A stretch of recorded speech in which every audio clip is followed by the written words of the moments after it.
Ari duman kita guys, ma-voice over duman kita. Kay tinagadamo ng akon sini nga followers. Madamo gid nga salamat sa inyong nga pag-follow ha. Dali na kamo kay maluto kita mushroom.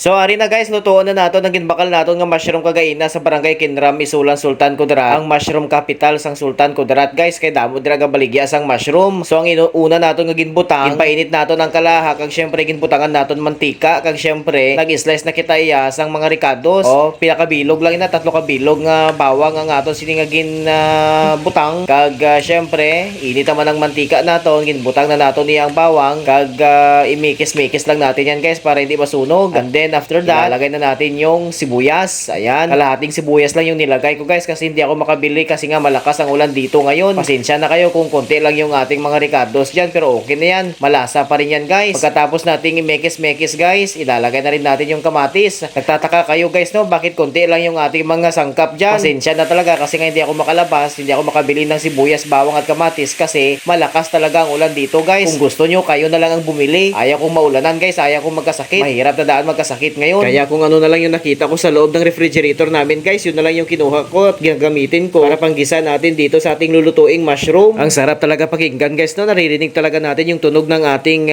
ginigisang mga ingredients. At eto na guys, ilalagay na lang natin yung ating mushroom. Siya nga pala guys ha, malinis na yan, nilinisan ko na yan ng mabuti kanina, kaya kinamay ko na lang. Alam nyo guys, kukwentuhan ko lang kayo, nung bata ako mahilig talaga ako kumain ng mushroom, lalong lalo na yung iginisa mo siya sa maraming kamatis. Yun nga lang yung lulutuin natin ngayon guys, konti lang yung kamatis niya at konti lang yung sibuyas niya at bawang kasi nga hindi ako makalabas kasi malakas ang ulan guys. Kung ano lang yung nakita ko sa refrigerator namin kanina, yun na lang yung ginamit ko, pinagtiisan ko na lang kasi gusto ko nang lutuin ito guys kasi gutom na ako. Kapag malakas talaga ang ulan, ang sarap kumain, nakakagutom, kaya sabi ko ito na lang ang gagamitin ko. So balik na tayo guys sa aking kwento. Alam nyo ba, nung bata ako guys, kasama ko yung kuya ko, ewan ko lang kung na-experience yun na ito, yun bang pinagtambakan ng ng mais, yung rubo kung tawagin kung sa Ilocano pa guys. Kapag umuulan noon, syempre nabubulok man yan guys, may mga tumutubo dyan ng mushroom na pwedeng kainin. Ang ginagawa namin noon ng kuya ko guys, kumukuha kami, nilalagay namin sa tabo or cellophane, tapos marami kami nakukuha niyan guys. Tapos dadalhin namin sa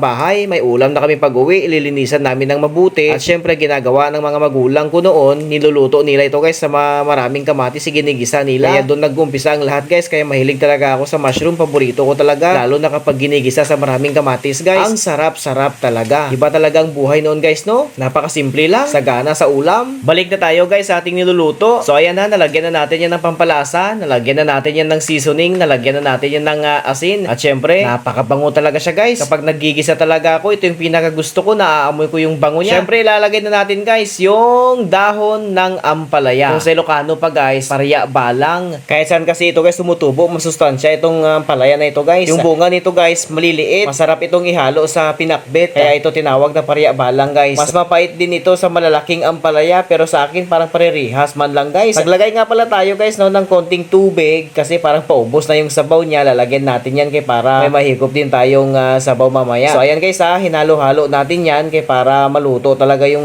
dahon niya. And then pagkatapos yan, syempre patuloy lang tayo sa paghalo-halo. Napakabango talaga guys. Amoy pa lang nakakagutom na. Ginugutom na kayo dyan guys ha. Takpan muna natin ito guys at pakuluan lang natin ito ng ilang segundo Makalipas guys ang ilang segundo, eto na, bubuksan na natin ulit at syempre titikman natin kung okay na yung lasa niya. So ayan, titikman ko muna guys ha. Stiffut lang kayo dyan.